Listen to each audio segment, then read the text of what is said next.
pozdravljeni, moje ime je Zala in sem ustanoviteljica spletne strani Zala Nutritips. Po izobrazbi sem magistra inženirka prehrane, zato na tej spletni strani najdete ogromno prehranskih nasvetov za ohranjanje zdravega načina življenja. Najdete pa tudi veliko receptov in idej za obroke, ki so hranljive, enostavne ter tudi zelo okusne. Veliko časa preživim v kuhinji, zato se danes nahajamo tudi tukaj. Govorila bom pa danes o uravnoteženem krožniku. Povsod zasledimo stavke, kot so naša prehrana mora biti uravnotežena, sestavljamo si uravnotežen krožnik. Kaj pa to v bistvu sploh pomeni? V bistvu naše telo za pravilno in popolno delovanje potrebuje čisto vsa hranila. Večino teh hranil naše telo ne more sintetizirati oziroma proizvesti samo, zato jih moramo mi vnesti s hrano. To je nekako tako, kot da bi gradili hišo. Potrebujemo čisto vse zidake, da bo hiša stala pokonci, ter tudi trdno. Tako je pa pri našem telesu.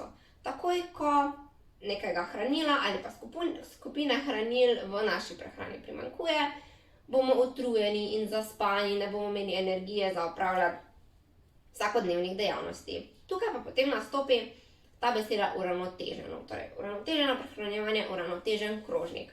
Torej, naš krožnik naj bi po teoriji vseboval čim več snovi, ki so hranljive za naše telo, ki jih torej nujno potrebuje. Sem spadajo na primer beljakovine, vitamini, minerali, tudi prehranska vlaknina. Kako pa potem to izgleda v praksi?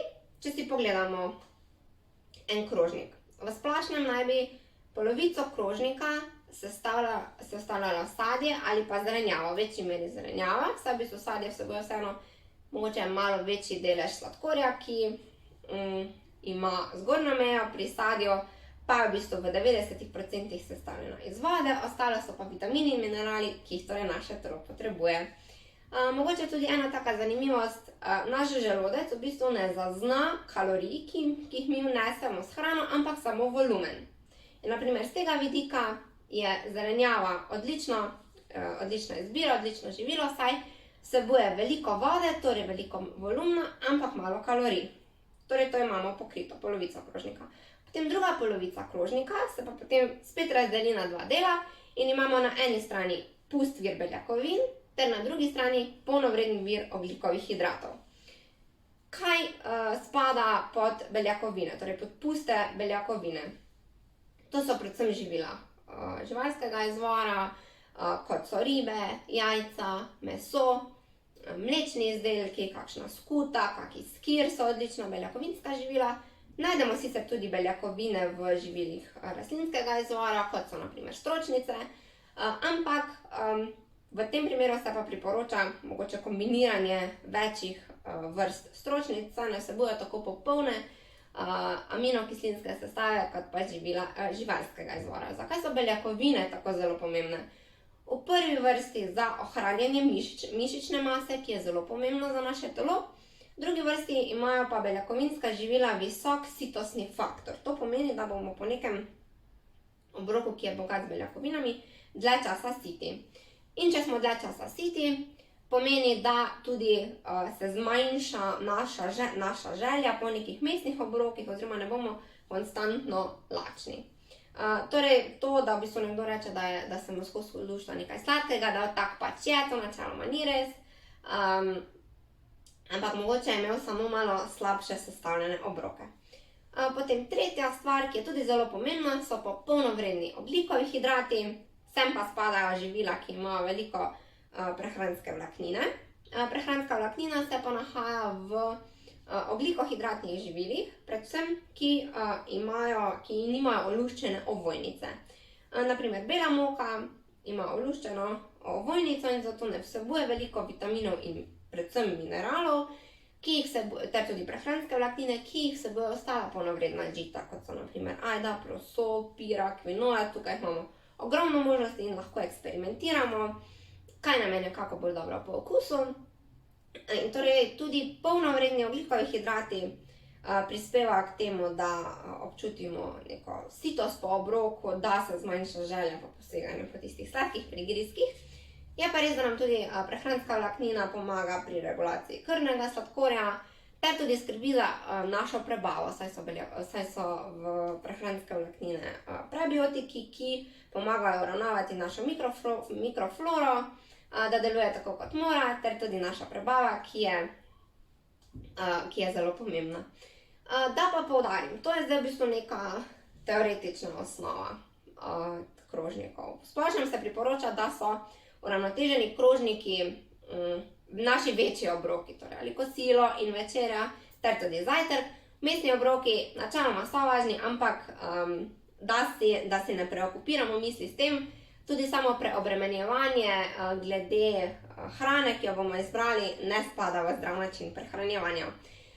Da pa še tu poudarim, kaj vse v bistvu spada v zdrav način prehranjevanja. Tudi to, da uživamo živila, ki jih imamo radi. Torej ne, da imamo v glavi, da moramo nujno jesti papriko, ker je zdrava. Sama načeloma ne rada uporabljam te besede, saj so v bistvu vsa živila zdrava za nas, ampak tu so pa potem tiste zmernost oziroma količine, ki jih prilagajamo. Torej, da uživamo živila, ki jih imamo radi, da ne samo zato, ker bi jih načeloma mogli jesti, v hrani moramo uživati.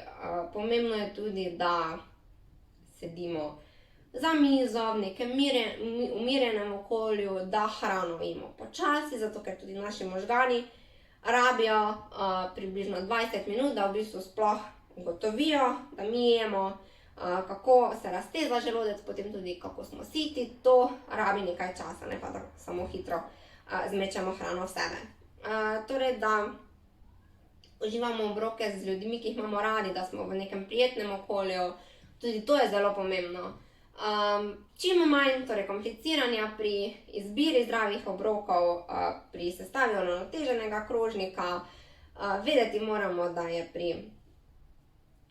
pri živilih ogromna izbira, torej izberimo nekaj, kar nam ustreza, malo eksperimentirajmo. Da pa ne bom samo govorila, sem pa tudi pripravila en krožnik za vas, da si mogoče malo predstavljate, kako naj bi torej izgledal uravnotežen krožnik. Sama sem si pripravila ajdovo kašo, ki jo enostavno obožujem. Je čisto vsak teden na mojem jedilniku. Pripravila sem pa si jo s tuno, ki je torej odličen vir beljakovin. Dodala sem tudi grah, stročnice pokrijajo tako malo beljakovinskega predalčka, kakor tudi polnovrednega, saj vsebujejo veliko prehranske vlaknine. Torej tuna, beljakovine, ajda, polnovredni ogljikohidrati ter seveda moj najljubši letošnji domač češnjev paradižnik pa pokrije ostalo polovico krožnika. Količine je zelo pomembno, da jih prilagajamo sebi, saj imamo vsi različne prehranske potrebe, vsi imamo različno število obrokov na dan. Nekako, da sem vam hotela predstaviti, da se da sestavljati uravnotežene, enostavne in okusne obroke z tudi malo mero truda. Naprimer, tale moj obrok je bil sestavljen oziroma skuhan v 15 minutah, saj imam kupljeno tole instant ajdovo kašo, potem sem pa samo domešala tuno iz konzerve, grah ter seveda oprala paradižnik in to je to. Lepo se imejte, se vidimo na prehranskih delavnicah v Tehnoparku. Upam, da se vidimo v čim večjem številu. Adijo!